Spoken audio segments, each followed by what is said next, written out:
Alors, bravo, comment allez-vous? Ah, merci, ouais, super. Ah, c'est chouette. Il fallait qu'on soit là. Ah bah ouais, vous avez raison de venir, il ne faut pas rater des occasions comme ça. Oui, absolument. Et puis on est bien content de te voir ici. Ah ouais. Ah oui. Ouais, parce qu'à un moment, quand on a eu des bobos sur le... Ah là là là là, putain la mistouflade que tu m'as fait, mais tu t'excroches. Il y a noir des jus, Tu m'as tué. J'ai regardé la forme de la côte. Ouais, je pense que c'était un thermique. Hein. Bah, en fait, il y a...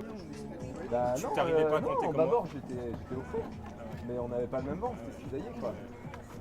Ah, j'ai plein d'émotions et de sentiments partagés, des bons et des petits énervements de cette fin de course où je me suis fait doubler ce matin, alors que pour moi la 5e place cette nuit elle était acquise. Et voilà, et j'ai pas été assez vigilant et Antoine Carpentier il avait pas d'AIS sur son bateau parce qu'il a plus d'antenne VHF. Et quand je me suis rendu compte qu'il était à l'attaque pour me doubler, bah, c'était trop tard, il était déjà à côté de moi en train de me doubler. Et voilà, et du coup voilà, malgré une course super où j'ai fait plein de trucs bien, où j'ai une grosse détermination, de la réussite sur beaucoup de choses, des galères aussi, mais bah voilà, c'est dommage de finir sur cette petite note là, de se faire doubler le dernier jour, le dernier matin.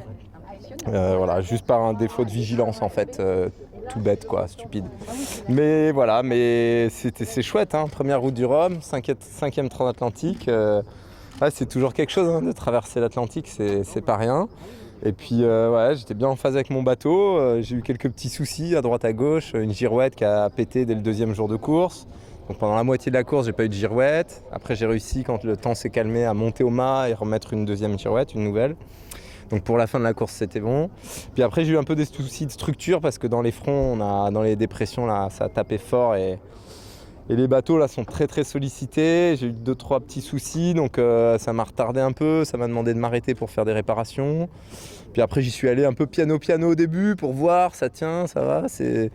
Et bon comme j'ai vu que ça tenait en fait à la fin j'ai tartiné, j'étais à 20 nœuds sous spi, pointe à 23 nœuds.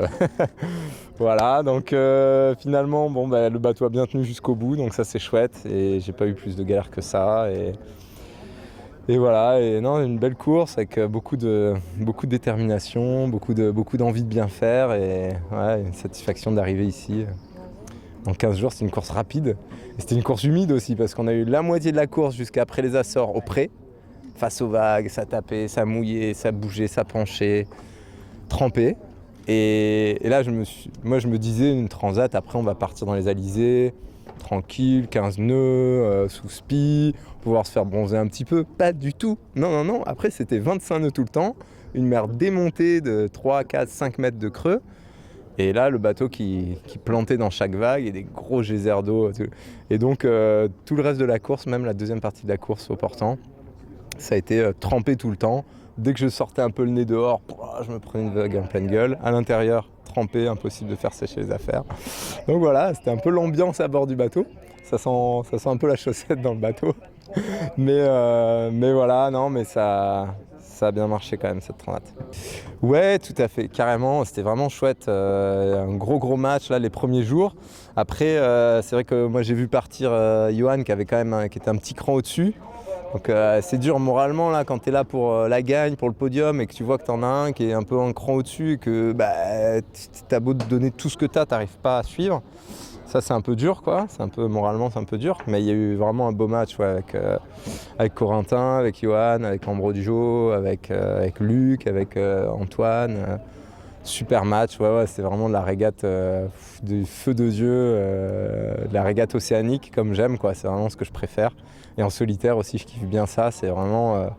T'es en solo, tu dois te débrouiller, tu dois être autonome et si tu fais bien, c'est toi qui as réussi. Si tu galères, c'est toi qui as fait des erreurs et faut pas chercher ailleurs, faut vraiment...